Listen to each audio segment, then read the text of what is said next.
चैटर्जी है। नमस्ते मैडम, वही काम निपटा रहा हूँ। आपको आज ऑर्डर्स मिल जाएंगे जी। And yes, thank you very much for your kind cooperation. Okay, thank you. मैं कम इन सर? आइए प्रोफेसर लेले, मैं आप ही का इंतजार कर रहा था। Thank you. Please have a seat. Thank you.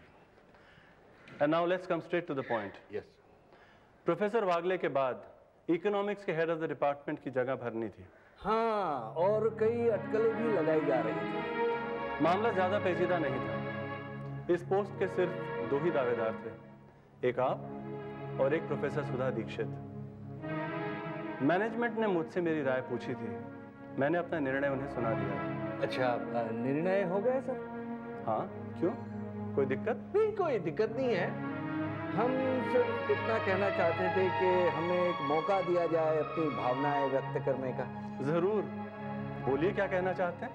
देखिए सर, अभी मेरे रिटायरमेंट में सिर्फ 3 साल रह गए हैं और मिसेस दीक्षित के सामने तो पूरा समय बिछा पड़ा है और मेरी सर्विस भी सर 22 साल की हो गई। सॉरी टू इंटरप्ट प्रोफेसर लेले, ये सारी बातें मैं उस पत्र में पढ़ चुका हूँ जो छदम नाम से आपने ट्रस्टीज को भेजा था।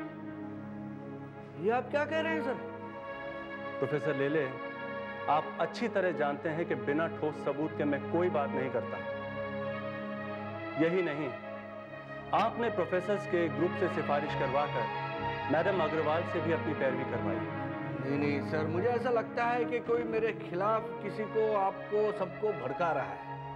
आप विश्वास रखिए सर, आप विश्वास रखिए, मैंने ऐसी कोई कार्रवाई की नहीं या करवाई नहीं। प्रोफेसर लेले, वरिष्ठ होने की हैसियत से मैं आपको ये सलाह दूंगा कि ये साबित करने के लिए मुझे या ट्रस्टीज को मत उकसाइए, वरना आपकी 22 साल की सर्विस पर एक लाल धब्बा लग जाएगा।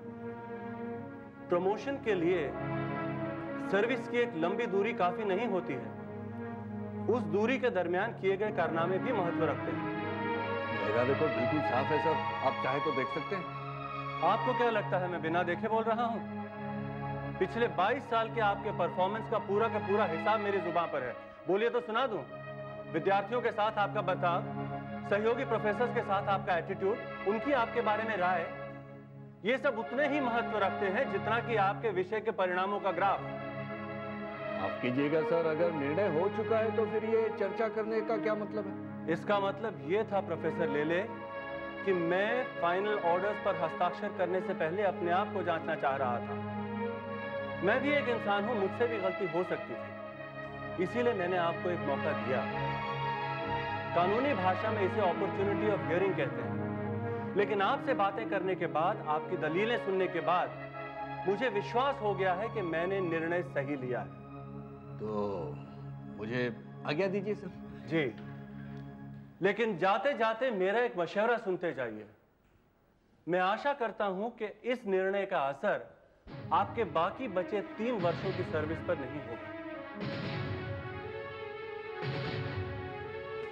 आइए आइए मिसेस सुधा दीक्षित मैडम, आइए। सर बेसब्री से आपका इंतजार कर रहे हैं, आइए।